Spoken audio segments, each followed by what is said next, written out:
ইরানে এখন থেকে গুপ্তচর বৃত্তির অপরাধে দেওয়া হবে মৃত্যুদণ্ড। ইরানের সংসদে এ সংক্রান্ত একটি আইন সংশোধনী বিপুল সংখ্যাগরিষ্ঠতায় গৃহীত হয়। ইরান ফ্রন্ট পেজের তথ্য অনুসারে নতুন বিধান অনুযায়ী কেউ যদি গুপ্তচর বৃত্তির দায়ে দোষী সাব্যস্ত হন তবে তাকে মৃত্যুদণ্ড দেওয়া হবে এবং তার সম্পত্তিও জব্দ করা হবে।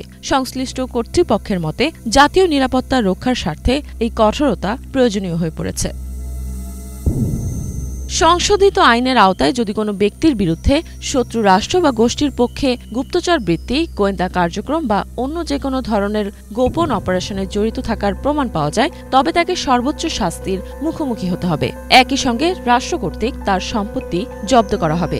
নতুন আইনে আরও উল্লেখ করা হয়েছে, শত্রু রাষ্ট্রকে অর্থনৈতিক, প্রযুক্তিগত বা সামরিক সহায়তা প্রদান করা আইনত দণ্ডনীয় অপরাধ হিসেবে গণ্য হবে। এই ধরনের অপরাধের জন্য দীর্ঘমেয়াদী কারাদণ্ড সহ অন্যান্য কঠোর শাস্তির বিধান রাখা হয়েছে। বিলটির সংশোধিত প্রস্তাবে অবৈধ যোগাযোগ প্রযুক্তি যেমন স্টারলিং ব্যবহার করে রাষ্ট্রবিরোধী কর্মকাণ্ড পরিচালনা বা ষড়যন্ত্রমূলক পরিকল্পনা বাস্তবায়নের উপর স্পষ্ট নিষেধাজ্ঞা আরোপ করা হয়। একই সঙ্গে সাইবার হামলা, গুপ্তচর বৃত্তির উদ্দেশ্যে ড্রোনের ব্যবহার এবং বিদেশি গণমাধ্যমে সংবেদনশীল তথ্য সরবরাহ করাকে দণ্ডনীয় অপরাধ হিসেবে বিবেচনা করা হয়েছে। নতুন অনুচ্ছেদে আরও বলা হয়, কেউ যদি শত্রুপক্ষ বা বিদেশি সংস্থার কাছে তথ্য বা ভিডিও প্রেরণের মাধ্যমে জনসাধারণের মধ্যে বিভক্তি সৃষ্টি বা জাতীয় নিরাপত্তা ক্ষুণ্ণ করার চেষ্টা করে তবে তা এখন থেকে শাস্তিযোগ্য অপরাধ হিসেবে গণ্য হবে।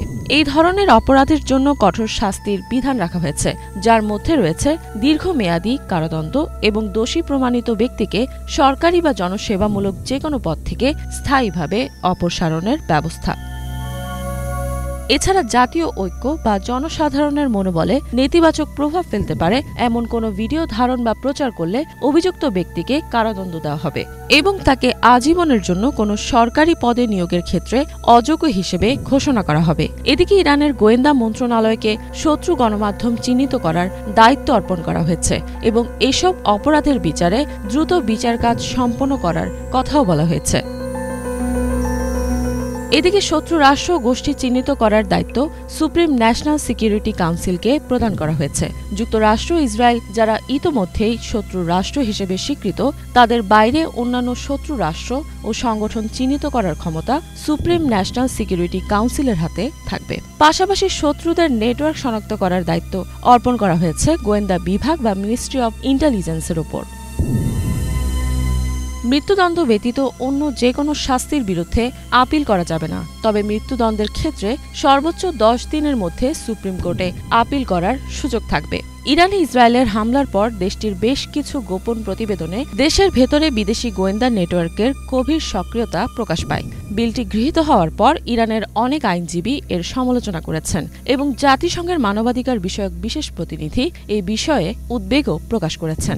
তবে ইরানের অন্যান্য আইন প্রণেতারা মনে করছেন, বর্তমানে অঞ্চলটিতে টানাপোড়েন ও উত্তেজনাপূর্ণ পরিস্থিতিতে এই ধরনের আইন প্রণয়ন জাতীয় নিরাপত্তা বজায় রাখার জন্য অত্যন্ত গুরুত্বপূর্ণ।